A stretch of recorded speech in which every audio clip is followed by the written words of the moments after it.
नमस्ते दोस्तों, स्वागत है आप सभी का मेरे ब्लॉग में। आज सावन का दूसरा सोमवार है। आज का दिन मेरे लिए बहुत खास है, तो चलिए आज का पूरा दिन आपके साथ बिताते हैं। सुबह की पूजा से लेकर घर के काम और शाम तक देखते हैं आज का दिन मेरा कैसा गुजरता है। सुबह के बजे हैं 6:20। मैंने आपको दिखाया। तो आज सोमवार है, इसलिए मन में एक अलग सी खुशी है। जब जल्दी से पूजा वूजा की तैयारी करते हैं, घर का काम निपटाते हैं। तो चलिए सबसे पहले मैं बेटी का बना रही हूँ नाश्ता। उसको जाना है, आज मंडे है, उसको जाना है कॉलेज। तो उसको खाना था सैंडविच, तो मैं उसके लिए सैंडविच बना देती हूँ। अब सुबह से एक बार चालू मॉर्निंग मेरी हो गई है, कुछ न कुछ हमारा लगा ही रहेगा। तो मैं उसके लिए सैंडविच बना देती हूँ। वो डिब्बे में लेके जाएगी क्योंकि खा के नहीं जाएगी। तो आप लोग किस किस को पसंद है भाई सैंडविच, आइए हम लोग के यहाँ गर्मा गर्म सैंडविच खा लीजिए। तो सैंडविच का आलू मैंने रात को ही बना दिया था दोस्तों। और इससे क्या होता है ना, सुबह जल्दी होती है, कई बार लेट हो जाता है उठने में भी ना। तो ये देखिए गर्मा गर्म मस्त है। सैंडविच में करने में बहुत अच्छा बन जाता है ना, टाइम भी कम लगता है, गैस की भी बचत होती है। तो मेरे बच्चों को इसका ही अच्छा लगता है। कई बार मैं तवा में भी बनाती हूँ, तवा वाला ज़्यादा टाइम भी लगता है और जलने का डर, ये बराबर से बनता है। तो ये देखिए, तो सैंडविच मेरा बन गया है और उसको पैक कर दूँगी और उसको दे दूँगी। उसके बाद फिर मैं स्टार्ट करूँगी अपने हस्बैंड का डब्बा बनाना, क्योंकि वो लेके जाते हैं दोस्तों टिफ़िन। और आज है सोमवार, तो भाई सावन का पहला सोमवार तो मेरा कुछ खास नहीं हुआ। थोड़ी सी दिक्कतें आ गई। मेरा पुराना ब्लॉग अभी पड़ा हुआ है, आया नहीं, क्योंकि घर में ऐसा माहौल ही हो गया था ना कि कुछ भी नहीं हो रहा था। तो ये देखिए कैसा लग रहा है, ब्रेड सैंडविच बन के रेडी हो गया और जा रहे हैं हम डेकोरेट करके आपको दिखा रहे हैं। उसके बाद हम उनको डब्बा में दे दिए थे और मैं फटाफट नीचे, मतलब ये जा रहे थे बाय करने के लिए आई, तब तक ये लोग निकल गए थे। तो ये भी जा रहे हैं, बेटी को बस में बैठा देंगे, वैसे बैठ जाती है। और इधर आ गई। तो मौसम भी बहुत अच्छा है दोस्तों, सावन है और मौसम सावन में सावन के सोमवार में पानी न गिरा ऐसा तो हो नहीं सकता। तो बारिश आज रात भर हुई है। तो ये लोग जा रहे हैं, मुझे थोड़ा मुड़ कर भी देखा तो हंस रही थी कि हम मम्मी जल्दी से बालकनी पे आई। और हमारे फूल देखिए कितने सुंदर खिले। बरसात में ना हर तरफ हरियाली ही हरियाली रहती है। तो उसके बाद ना ये लोग चले गए ये बस पे बैठाने, और उसके बाद मैंने सारी सब्जी भाजी लेकर के बैठ गई हूँ। तो आज इनको तरोई की सब्जी, आलू तरोई की सब्जी टिफ़िन में दूंगी, रोटी दूंगी, साथ में होगा सैलेड, दही और फ्रूट्स होंगे। तो मैं सब चीज़ एक साथ ही काट लेती हूँ बैठ के। उनका सैलेड वगैरह सब छीलने छालने वाला काम मैं एक बार में कर लेती हूँ, जिससे कि मैं बस बनाती जाऊँ और पैक करती जाऊँ इनका खाना।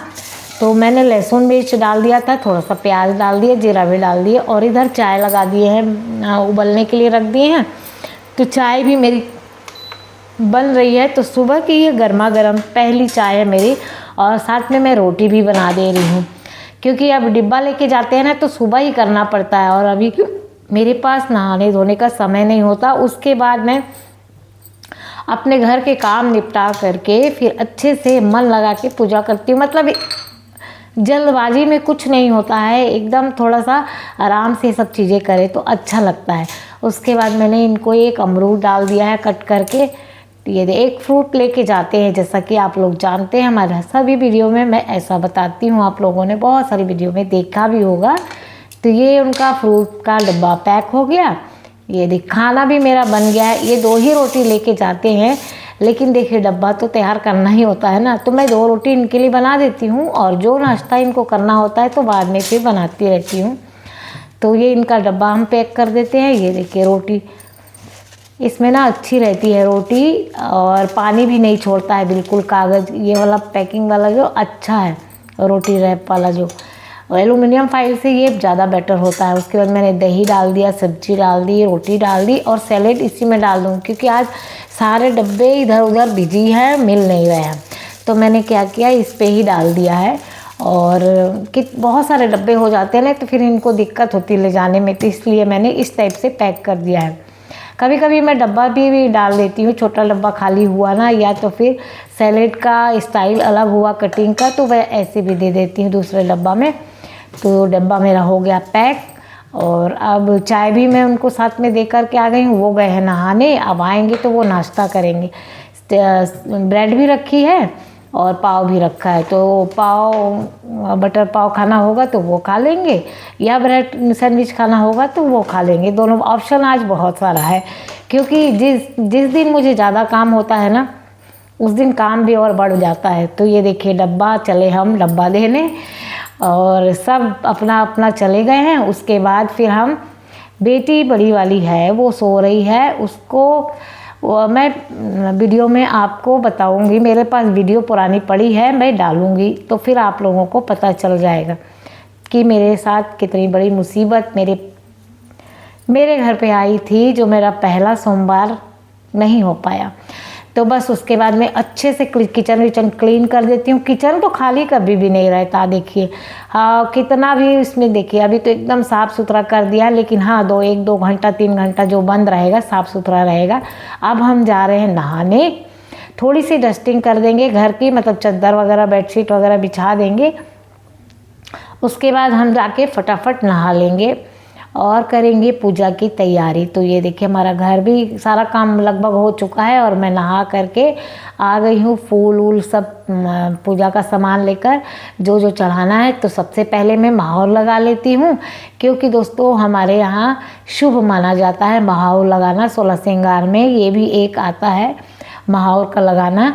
हमारे यूपी एमपी बिहार में बहुत शुभ मानते हैं। रंग वंग लगा लिए हैं और चलते हैं पूजा करने। हम लोगों के यहाँ यूपी में श्रृंगार में रंग, महावर, सिंदूर, लिपस्टिक, लाली, 16 श्रृंगार करना बहुत ज़रूरी होता है किसी भी पूजा पाठ में। आज सावन का दूसरा सोमवार है, तो आज शिव जी की पूजा के लिए थाली तैयार कर रही हूँ। पूजा करते समय मन में बस यही प्रार्थना है कि भगवान शिव सबके घर में सुख शांति बनाए रखना और सबको स्वस्थ और खुश रखना। देखिए ये रहा हमारी तैयारी, सारी तैयारी हमारी हो गई है। भोलेनाथ को भी हमने बना लिया है, क्योंकि ना मैं मंदिर नहीं जा पाई हूँ दोस्तों, तो क्योंकि मंदिर हमारे यहाँ से बहुत दूर हो गया है और अभी बेटी भी है घर में, उसकी तबीयत ठीक नहीं है थोड़ी सी, तो हमने इस प्रकार से भोलेनाथ को मना लिया है। तो कहते हैं इस प्रकार से भी भोलेनाथ की हम पूजा कर सकते हैं। स्वयं बनाई हुई जो ज्योतिर्लिंग होती है ना, इसको बना करके पूजा अर्चना करके और उसके बाद जो है ना 1-8 घंटे के बाद विसर्जित कर दी जाती है। तो ये भी बहुत ज़्यादा फलित होती है। तो पंडित जी ने बहुत सारे वीडियोस में मैंने देखा भी है। तो ये देखिए सब में मैंने राम राम लिख दिया है केसर चंदन से। और भोलेनाथ भी बहुत सुंदर बने थे और जब श्रृंगार हो गया था तो बहुत ही ज़्यादा अच्छे लग रहे थे।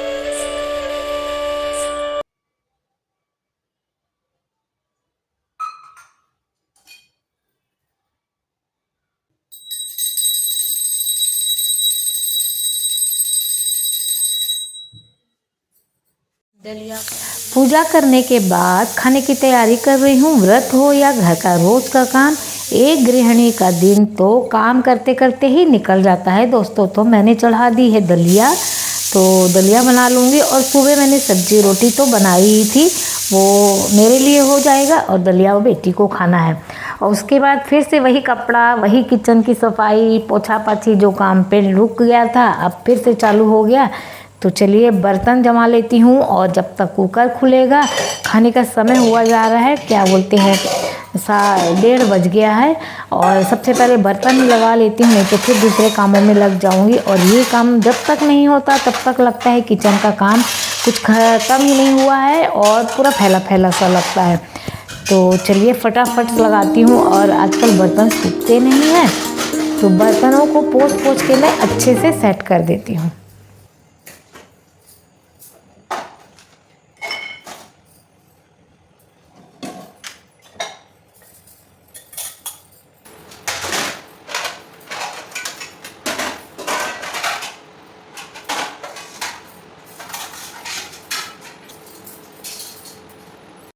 उसके बाद हम आ गए हैं खाना लेकर के, खाना खा लेते हैं। और उसके बाद तो है 3 बजे का समय है दोस्तों ये, तो 3 बजे अब हम विसर्जित कर देते हैं अपने महादेव को।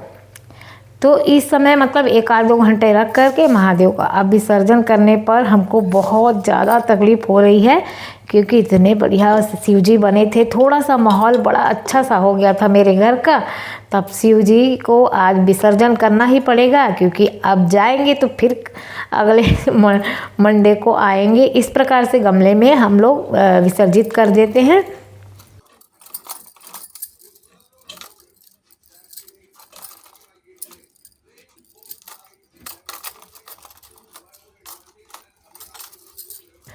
और गमले की ही मिट्टी होती है और गमले में ही प्रवाहित कर दी जाती है। तो कई बार तो मैं गमले में ही मतलब गमले में मिट्टी को रख करके पूजा अच्छे से नहीं होता है, इसलिए मैंने अलग से प्लेट पर बना करके फिर उनको विसर्जित कर दिया है। तो इस प्रकार की पूजा आप लोगों में से कोई करता है क्या? प्लीज़ हमें कमेंट करके ज़रूर बताइएगा, तो मुझे भी जानकारी मिल जाएगी थोड़ी सी। उसके बाद फिर मैं नाश्ता बनाने के लिए आ गई हूँ, मतलब फलाहारी नाश्ता। जो उपवास जो लोग रहते हैं ना, तो साबूदाना का खिचड़ी, वड़ा और बहुत सारी फलाहारी चीज़ें बनती हैं। तो आज मैं ना साबूदाना बना देती हूँ खिचड़ी। साबूदाना की बन रही है खिचड़ी और बहुत सिंपल तरीके से बनती है और बहुत ज़्यादा टेस्टी लगती है। बच्चे बड़े सबको बहुत पसंद आती है। तो मैंने सुबह ही भिगा दिया था। इसमें थोड़ा सा आलू ले लिए, मिर्चा, कड़ी पत्ता, धनिया और मूंगफली के दाने आपको डालना है। तो नहीं डालना है तो ऐसे पीस करके डाल दीजिए। पीस करके डालने का एक फ़ायदा ये होता है, मैं आपको बताती हूँ। आप लोग मतलब बहुत सारे लोग डालते हैं, बहुत सारे लोग नहीं जानते होंगे, उनके लिए बोल रही हूँ। यदि आपको खिला खिला बनाना है साबूदाना ना, तो थोड़ा सा मूँगफली को भून लीजिए और पीस लीजिए। बिल्कुल एक एक दाना खिला खिला बनेगा आपका। तो देखते रहिए आप लोग वीडियो को किस प्रकार से मैं बनाती हूँ। और ये जो चिप्स है ना आलू के, ये मेरे चिप्स हो गए हैं 4 साल के पुराने। मतलब अब कोई खाने वाला नहीं है ना, बच्चे बच्चे है नहीं घर में, तो ज़्यादा खपत नहीं होती है। अब थोड़ा सा ही बचा है, तो इसको भी थोड़ा सा मैंने फ्राई करके निकाल लिया है, चाय वाय के साथ अच्छा लगता है। इसमें मैंने नमक नहीं डाला है। उसके बाद मैंने मिर्च वगैरह का सबका तड़का लगा दिया था, जितना भी चीज़ काटा था, आलू वालू था, मिर्च था, कड़ी पत्ता था। उसके बाद हमने अपना साबूदाना डाल दिया था। साबूदाना को ढक के 2 मिनट तक पका लिए थे। उसके बाद फिर ये देखिए मूंगफली को मैंने भून करके पीस लिया था, वो डाल दिया। अब इसको चाहे तो 2 मिनट ढक दीजिए, 1-2 मिनट या 1 मिनट भी चल जाएगा, थोड़ा सा भप जाना चाहिए। तो उसके बाद फिर आप चलाइए इसको। तो इतना बढ़िया साबूदाना, बिल्कुल एक एक दाना मिलेगा आपको और दांत पे तो बिल्कुल भी नहीं चिपकेगा। खाने में इतना ज़्यादा स्वादिष्ट लगता है ना। तो हमारे घर तो वैसे भी खा लेते हैं, बिना व्रत के भी साबूदाना की खिचड़ी बहुत पसंद करते हैं। ऊपर से मैंने धनिया डाल दिया है। तो आइए जो व्रत हैं भाई बहन मेरे, आइए साबूदाना की खिचड़ी खा लीजिए। नींबू है, इसके ऊपर थोड़ा सा पापड़ डाल दीजिए ना चूर चूर करके, तो खाने में और भी ज़्यादा टेस्ट इसका बढ़ जाता है। चाहे तो ऊपर से पिसा हुआ लाल मिर्च जो लोग खाते हों डाल सकते हैं। और इसके ऊपर आलू की चिप्स के ऊपर ये देखिए कितना क्रंच कर रहा है अभी भी। और इस प्रकार से ऊपर मैंने नमक वगैरह डालना है तो आप लोग डाल सकते हैं, सेंधा नमक जो खाते हैं व्रत में। और ये देखिए खिचड़ी कितनी बढ़िया खिली खिली सी बन करके रेडी हो गई है दोस्तों। ये सारे काम निपटाते निपटाते मेरे को 6 बज गया, 6:30 पौने 7 हो गया। संध्या आरती का समय हो गया है दोस्तों।